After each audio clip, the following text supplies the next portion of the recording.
हरे कृष्णा, राधे राधे दोस्तों। तो आज की वीडियो में आप लोग सुनेंगे चौथ माता की व्रत कथा। तो आइए कथा को शुरू करते हैं। एक सेठ सेठानी थे। उनके एक बेटा और बहू था। बहू सबको भोजन करा के फिर स्वयं भोजन करती थी। एक पड़ोसन ऐसी भी थी जो रोज बहू से पूछती, आज खाने में क्या बनाया खाया है। बहू कहती, ठंडो बासी।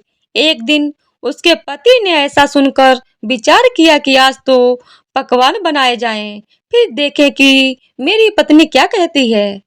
उसने तरह-तरह के पकवान बनवाए और घर के सभी लोगों ने एक साथ बैठकर भोजन किया। आज भी पड़ोसन ने पूछा तो बहू ने कहा, ठंडो बासी। सेठ के लड़के ने सोचा, हो न हो कोई बात अवश्य है जिससे कि मेरी पत्नी ऐसा कहती है। उसने अपनी पत्नी से पूछा, तुम रोज ठंडो बासी खाया ऐसा क्यों कहती हो, जबकि आपने सबके साथ बैठकर कई तरह के पकवान खाए हैं। उसकी पत्नी बोली, आप जो खा रहे हैं वह बाप बूढ़ों की कमाई है। जिस दिन आप कमा कर लाओगे उस दिन मैं समझूंगी कि ताजा भोजन कर रहे हैं। अब एक दिन लड़के ने अपनी माँ से कहा, मैं एक बड़े शहर में कमाई करने के लिए जा रहा हूँ। माँ बोली, बेटा अपने पास इतना धन है कि खाया नहीं घटेगा। माँ के मना करने पर भी बेटे ने स्वयं कमाने का दृढ़ निश्चय कर लिया और जाते समय अपनी पत्नी से कहा, मैं जब तक कमाकर बहुत सा धन लेकर न आऊं, तुम चूल्हे की आग को मत बुझने देना। एक दिन चूल्हे की आग बुझ गई तो वह मन ही मन घबराने लगी, कहीं मेरे पति पर संकट तो नहीं आन पड़ा। जल्दी से पड़ोस से आग लाकर चूल्हे में रख दी। ऐसा विचार करके पड़ोस में गई। वहां पड़ोसन चौथ माता का व्रत पूजन कर रही थी। पड़ोसन ने कहा, थोड़ी देर में आकर ले जाना। बहू ने पड़ोसन से पूछा, आप यह व्रत क्यों करती हैं, इससे क्या मिलता है। पड़ोसन ने कहा, चौथ माता के इस व्रत को करने से अन्न लक्ष्मी मिले और अपनी मनोकामना पूरी हो जाती है। अब बहू भी चौथ माता का व्रत करने लगी। दीवार पर चौथ माता बनाई। उस दिन घी गुड़ का चूरमा बनाकर रात्रि को चंद्रमा को अर्घ देकर भोजन करती। ऐसा करते करते बहुत दिन हो गए।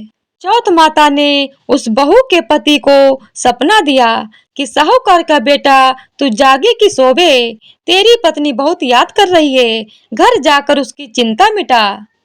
तू दुकान खोलकर कंकु केसर का पगलिया बना के बैठ जाना, आज तेरा हिसाब किताब चुकता हो जाएगा। अब तो चौथ माता ने जैसा कहा था वैसा ही हुआ। उसने घर जाने की तैयारी की और गाड़ी भर के धन दौलत लेकर चल दिया।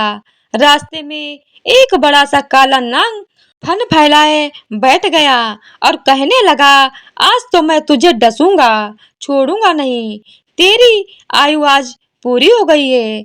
सेठ के लड़के ने कहा, आज चौथ माता ने मुझे सपना दिया तो मैं अपनी पत्नी से मिलने के लिए जा रहा हूँ। वहाँ मेरी पत्नी बहुत चिंता कर रही है।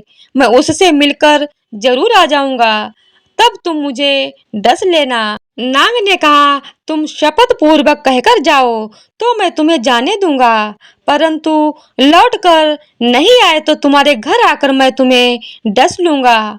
इस प्रकार सर्प को वचन देकर वह अपने घर पहुंचा।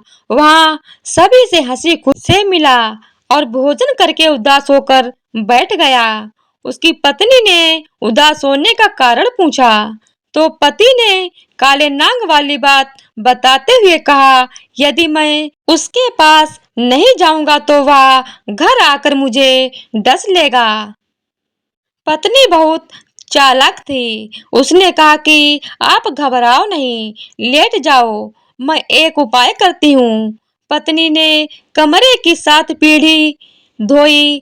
पहली पीढ़ी पर रेत, दूसरी पर इत्र, तीसरी पर गुलाब फूल, चौथी पर कंकु केसर, 5वीं पर लड्डू पेड़ा, 6ठी पर गादी गलीचा और 7वीं पीढ़ी पर दूध का कटोरा भरकर रख दिया।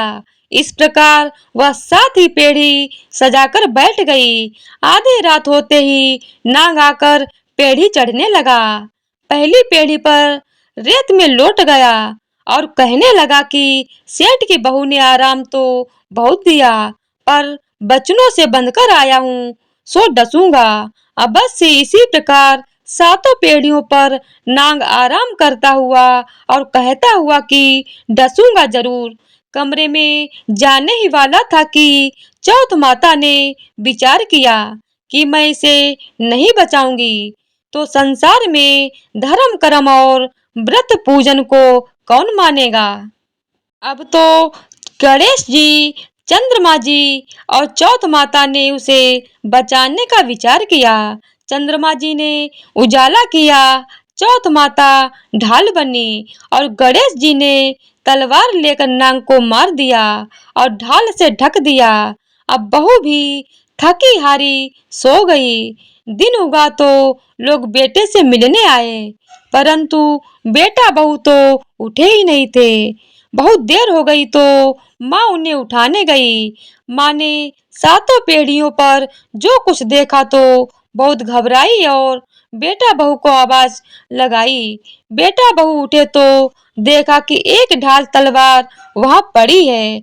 अब ढाल उठाई तो वही काला नाग मरा हुआ पड़ा है।